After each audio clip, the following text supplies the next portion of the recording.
I was in love with her, so I signed anything she put in front of me. At first she said she was helping me build credit in Thailand. Then I started getting calls from men I'd never met. The debt kept growing. The threats got louder. I didn't just lose my money. I lost who I was. I remember the exact moment I first saw her. I was sitting alone at that small cafe on Nimmenhamen Road, nursing my third iced coffee of the day and staring at my phone like it might suddenly deliver some meaning to my life. The divorce papers were still fresh in my email inbox. Lisa had taken everything that mattered back in Colorado: the house, the dog, even my confidence. I'd come to Chiang Mai because I'd read somewhere that Thailand was cheap and full of expats starting over. What I didn't expect was to feel more invisible than I'd ever felt in my life. I wasn't going to reopen this wound tonight. But earlier this week I received an email from a longtime viewer of this channel. He told me he'd been following quietly for months, watching every video without ever commenting, until something in my last story struck him deep enough to finally write. His words weren't polished, but they were real, raw. And reading them, I felt a flood of emotions I hadn't expected. First came recognition, that eerie shiver when you realize someone else has walked the same broken road. Then came anger, not at him but at the cruel cycle that men like us keep getting trapped in. And finally, there was gratitude. Gratitude that he trusted me with his story, and gratitude that these confessions, as hard as they are, might help someone out there feel a little less alone tonight. That's why I pressed record. And before I go any further, I want to say thank you. To you, yes, you watching this now. Please drop a comment and let me know where you're tuning in from. I read every single one, and it means more than you know. And for those of you who keep coming back, story after story, this is my super thank you. You're the reason I can sit here, late at night, and pour my heart out.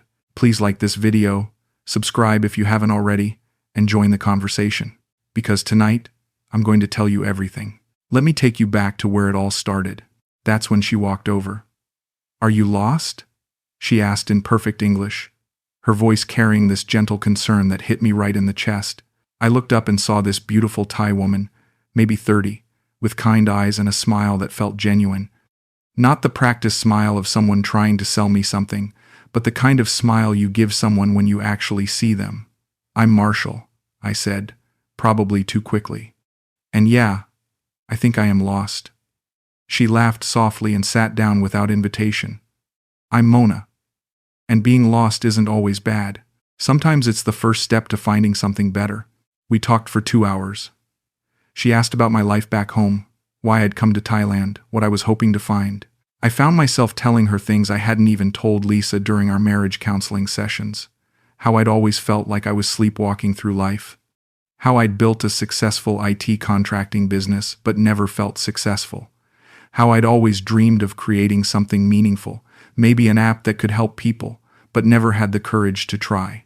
"You can build it here," she said, leaning forward with genuine excitement. "Thailand has amazing tech infrastructure now, and it's so much cheaper to live while you're getting started. I help foreigners with that kind of thing all the time." When I asked what kind of help, she waved her hand dismissively. "Legal stuff mostly, setting up bank accounts, getting the right visas, understanding the business registration process. It's all very confusing for foreigners, but I know the right people." She paused and studied my face. "You look like someone who needs to believe in something again. I can help with that." The words hit me like a physical thing. I hadn't realized how desperately I needed someone to see that in me. She helped me rent a scooter from her friend's shop, gave me directions to the best local markets, and handed me her line contact with a promise to check in tomorrow. As I watched her walk away, something inside my chest loosened for the first time in months. Maybe coming to Thailand wasn't the coward's way out after all. Maybe it was exactly what I needed. I spent that night lying in my tiny apartment, staring at the ceiling fan and thinking about how her voice had sounded when she said I looked like someone who needed to believe in something again. For the first time since Lisa left, I felt like maybe I wasn't completely broken.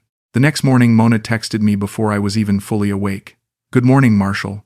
Ready to start feeling less like a tourist?" She picked me up on her motorbike and took me straight to the phone store, where she chatted with the staff in rapid Thai while I stood there feeling grateful and useless.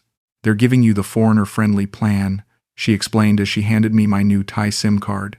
"Same service, but they'll text you in English instead of Thai. You'll get 2 GB of data, 2 GB of calls, and 2 GB of SMS. It's all very convenient. But I know the right people." She laughed softly and sat down without invitation. Small things like this make a big difference. At the bank, she introduced me to her friend Ploy, who worked behind the counter. They laughed together like old friends while processing my account application. Mona brings us the good customers, Ploy said in broken English, smiling at me. She has very good eye for character. I felt this warm flush of pride, like I'd passed some test I didn't know I was taking. The whole process took maybe an hour, compared to the 3 days of bureaucratic hell I'd expected based on everything I'd read online. How do you know all these people? I asked as we sat outside the bank, sharing pad thai from a street vendor. I grew up here, she said simply. My father worked in government, so I learned early that everything in Thailand works better when you know the right people, and I like helping people who really need it. She looked at me seriously. You're running from something painful, aren't you? I can see it in your eyes. I told her about Lisa. About how we'd grown apart over 15 years until we were basically strangers sharing a mortgage. About how she'd accused me of being emotionally unavailable, which was probably true, but felt unfair when she'd spent the last 5 years of our marriage treating me like a roommate who sometimes fixed her computer. She said I never took any real risks, I said, surprising myself with how bitter I sounded. Said I was content to live small and safe forever. And now you're here, Mona said softly. That seems like a pretty big risk to me. She reached across the table and touched my hand briefly. What would you do if you knew you couldn't fail? If money wasn't an object and you had all the support you needed? I started talking about my app idea, a platform to connect local craftsmen with tourists, something that could help preserve traditional arts while giving visitors authentic experiences. I'd been thinking about it for years but never had the courage to actually build it. That's beautiful, she said, and I could hear the genuine excitement in her voice. And Thailand would be perfect for testing something like that. The government is very supportive of tech startups now, especially ones that promote cultural tourism.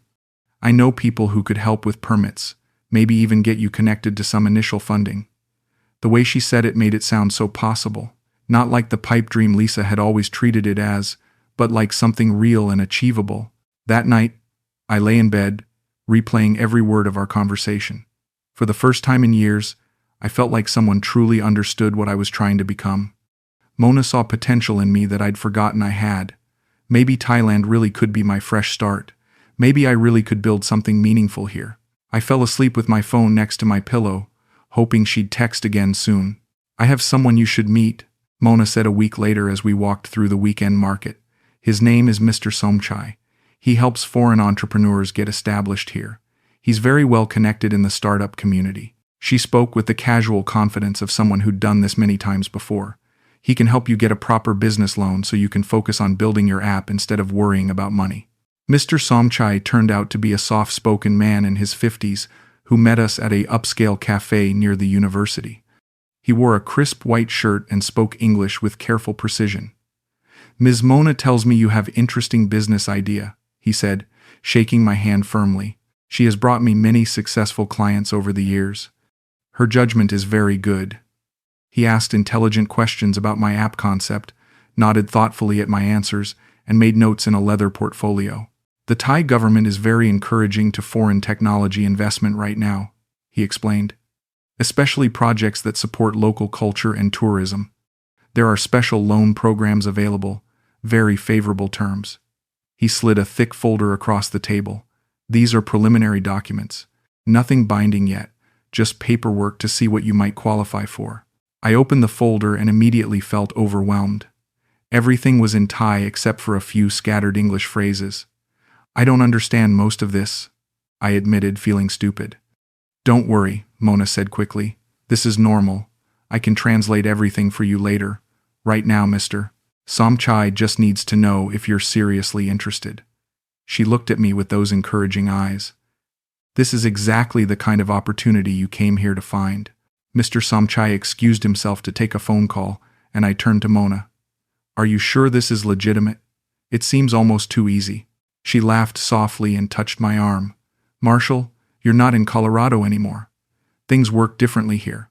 Faster, more personal. People make decisions based on relationships and trust, not just credit scores and collateral. She paused. Do you trust me? The question hung in the air between us. I looked at her face, open and patient, waiting for my answer. Yes, I said. I trust you. She smiled, that warm smile that had first drawn me in. Then trust the process. Trust that sometimes good things really do happen to good people. When Mr. Somchai returned, I told him I was interested in moving forward. He nodded approvingly and pulled out a few more forms. Just some basic information today, he said. Full name, passport number, current address. We can process the preliminary approval very quickly. I filled out what I could and left the Thai documents for Mona to help me with later. You made a good choice, she said as we walked back to her motorbike. Mr. Somchai has helped dozens of foreigners start successful businesses here. You're going to do great things, Marshall. I can feel it. That night, I sat in my apartment looking at the business cards they'd given me, feeling simultaneously excited and nervous. Was I really about to become an entrepreneur in Thailand? It felt surreal, but also exactly right. For the first time since my divorce, I felt like I was moving toward something instead of running away from something. The money appeared in my account faster than I'd expected. Congratulations, Mona said when she called to tell me the loan had been approved. 120,000 baht to get you started. That's about $3,000. More than enough for initial development costs and living expenses while you build your app. I stared at my phone screen, hardly believing it. In Colorado, getting a business loan had taken months of paperwork and meetings. Here, it had happened in less than 2 weeks. What do I do now? I asked, suddenly feeling the weight of responsibility. Don't overthink it, she said. Let's meet tomorrow and we can set up a proper budget. I know the best co-working spaces for developers, and I have contacts with local designers who can help with your interface. Her confidence was infectious. Maybe this really was how business worked in Thailand, fast, personal, based on relationships rather than bureaucracy. But within a few days, I started noticing things that didn't add up.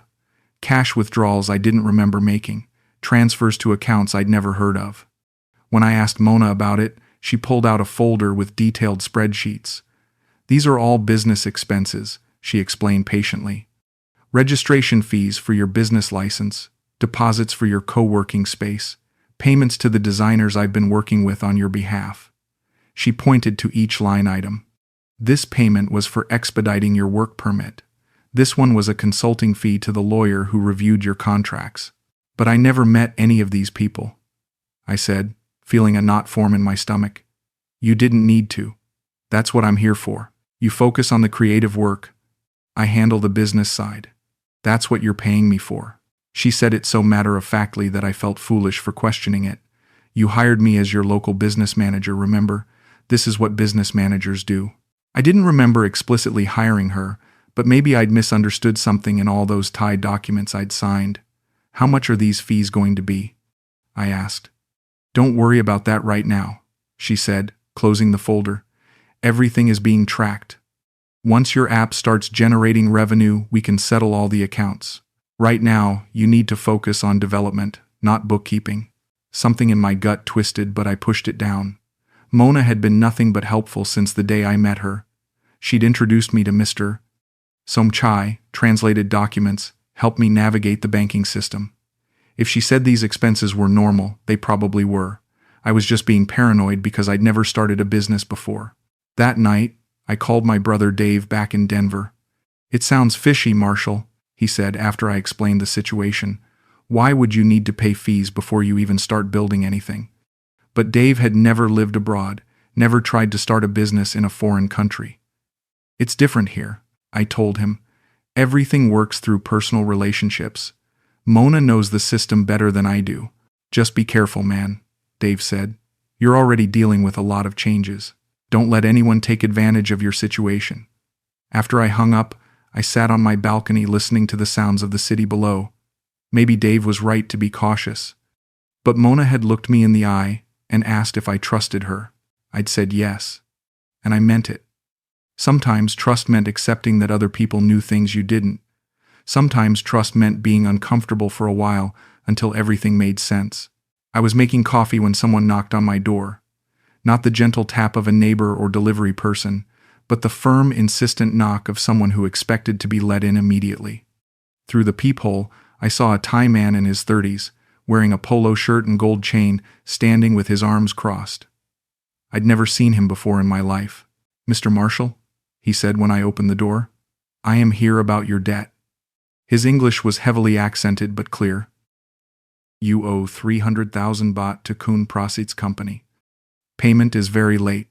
He handed me a piece of paper covered in Thai text, but at the bottom I could clearly see my signature, my actual signature, in my own handwriting. "I don't know what this is," I said, my heart starting to pound. "There must be some mistake. I don't owe anyone 300,000 baht. That was almost $8,000, more money than I'd ever borrowed in my life." "No mistake," he said calmly. "You signed this paper 3 weeks ago. Loan agreement with Prasit Financial Services. Now you are 20 days past due." I stared at the document, trying to make sense of it. The signature was definitely mine, but I had no memory of signing anything for a company called Prasit Financial Services.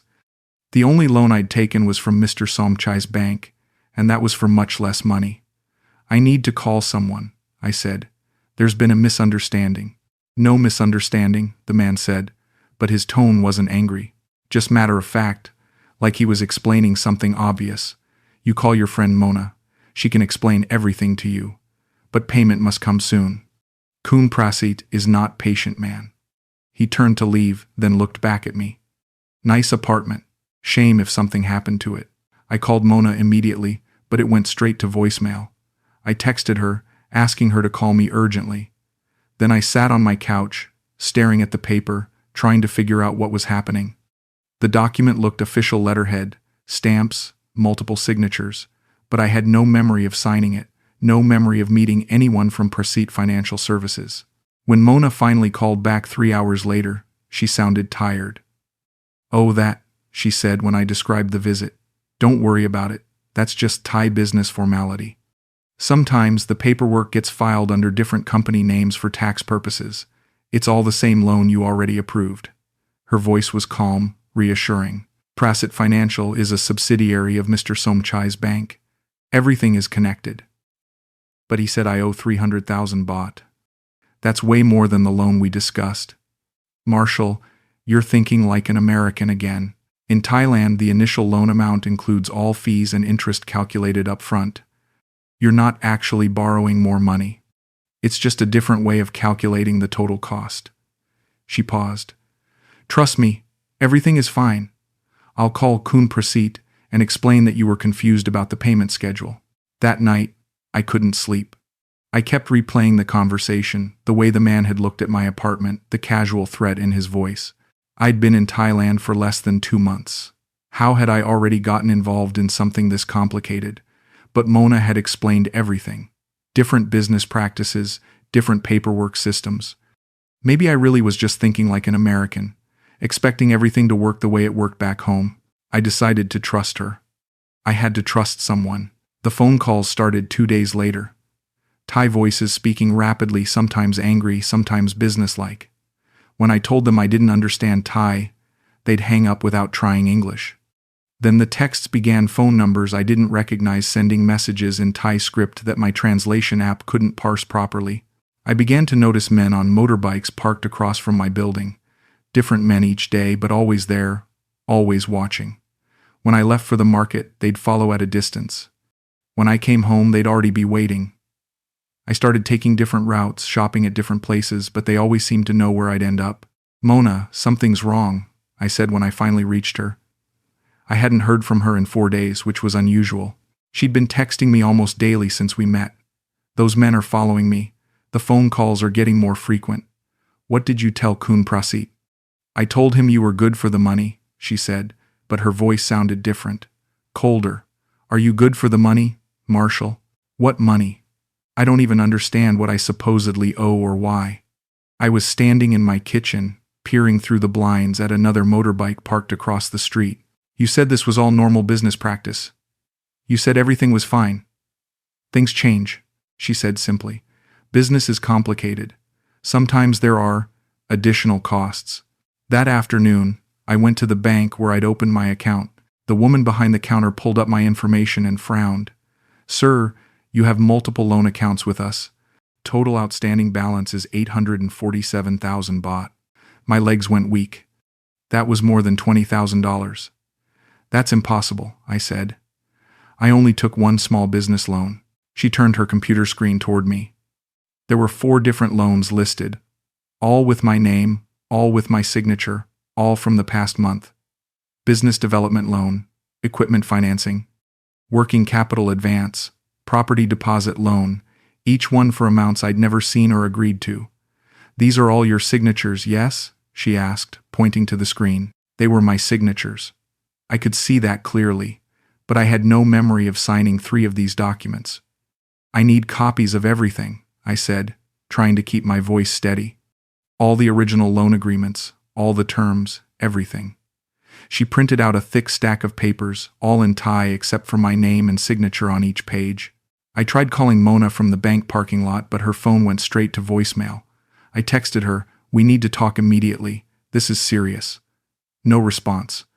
I went home and spread all the bank documents across my kitchen table, trying to make sense of what I was looking at.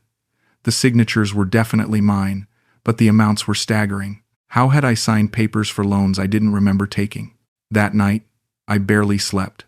Every sound in the hallway made me jump. Every motorbike passing on the street sounded like it was slowing down near my building.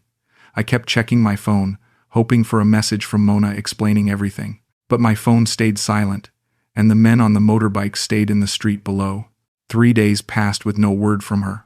When she finally responded to my messages, it was just one line. "I warned you it would be hard." I stared at that message for an hour, trying to understand what it meant.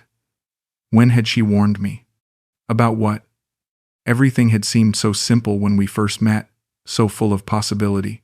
Now I was drowning in debt I didn't understand, being followed by men I'd never met, and the one person who could explain it all had disappeared. I walked into the Chiang Mai police station carrying a folder full of bank documents and a translator app on my phone, hoping someone could help me make sense of what was happening. The officer at the front desk spoke decent English and listened patiently as I explained my situation. Multiple loans I didn't remember taking, threats from debt collectors, a business partner who disappeared. "You have passport?" he asked. I handed it over and watched him flip through the pages, checking dates and visa stamps. "You sign these papers?" He pointed to my signatures on the loan documents. "Yes, but I didn't understand what they were for. Someone was supposed to translate them for me." "You sign, you responsible," he said matter-of-factly. "This is legal contract. Bank has your signature, your passport number. Very difficult to prove fraud."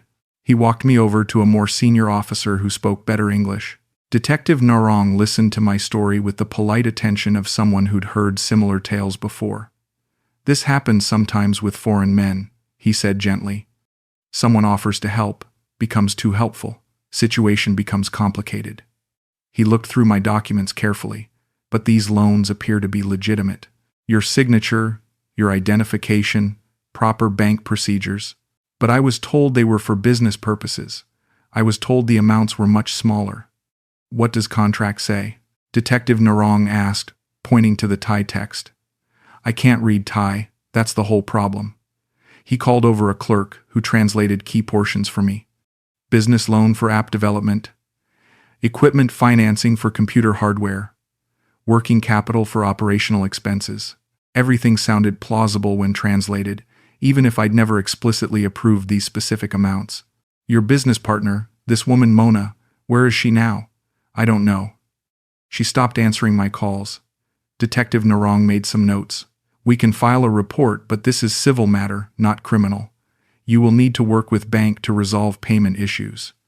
Maybe hire lawyer to review contracts." He handed me a card for a legal aid office. They help foreigners with business disputes. As I was leaving, the desk officer called me back. "Your visa," he said, looking at my passport again. "You are overstay. 3 days past expiration."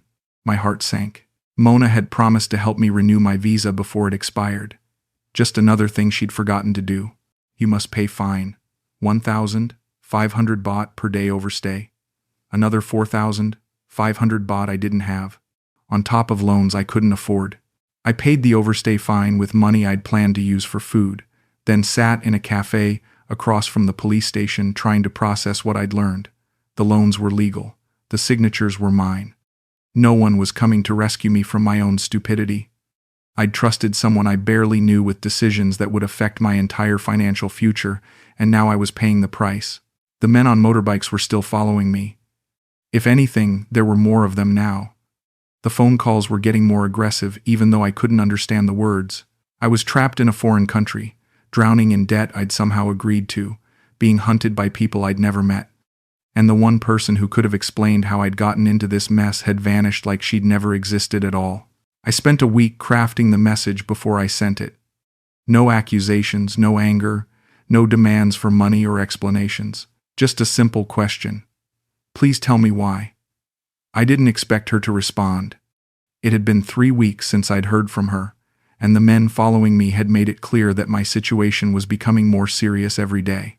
When my phone buzzed a week later with a message from Mona, I almost didn't want to read it, but I opened it anyway, hoping for some explanation, some apology, some acknowledgement of what she'd done to my life. Instead, there was just one line. You looked like someone who needed to believe in something. I stared at those words for hours. Sitting in my tiny apartment, listening to the sounds of the city below, trying to understand what she meant. Had she seen my desperation that first day in the cafe? My eagerness to trust, to hope, to build something meaningful? Had she known from the beginning exactly how to manipulate those feelings? The worst part was that she was right. I had needed to believe in something. I'd come to Thailand, broken and lost, carrying the weight of a failed marriage and a life that felt meaningless. When she'd looked at me with those kind eyes and said I looked like someone who needed to believe in something again, it was exactly what I needed to hear. She'd seen right through me. I thought about responding, telling her how much debt I was carrying because of her, how I was afraid to leave my apartment because of the men watching me, how I'd lost my savings, my confidence, my ability to trust anyone. But what would be the point? She'd already told me everything I needed to know. I'd been a mark from the moment she walked over to my table. Someone desperate enough to sign papers I couldn't read, to trust someone I barely knew, to believe that good things could happen to me just because I wanted them to. I deleted her contact information and blocked her number. Not out of anger, but out of acceptance. She'd played her part perfectly, and I'd played mine. We were both exactly who we'd always been. She was someone who identified vulnerable people and exploited their vulnerabilities. I was someone who desperately wanted to believe that strangers could save me from myself. The truth was, I couldn't blame her for seeing what I'd been broadcasting so clearly: my loneliness, my need for validation, my willingness to let someone else take control of decisions I was afraid to make myself. She hadn't forced me to sign those papers. She'd just made it easy for me to sign them, and I'd been grateful for the excuse. That night, I sat on my balcony looking out over the city lights and finally understood something important. I hadn't lost my money because Mona was a criminal. I'd lost my money because I was someone who needed to believe in something, and I'd confused that need with actual judgment. The lesson wasn't about trusting the wrong person. It was about trusting anyone at all to fix problems that only I could solve. Now I live in a rented studio on the outskirts of Chiang Mai, 40 minutes by motorbike from the city center. The rent is 4,000 baht a month, about $100, and includes electricity and water. It's barely bigger than my old walk-in closet in Colorado, but it's clean and safe and mine. No one follows me here. The debt collectors lost interest when it became clear I had nothing left to take.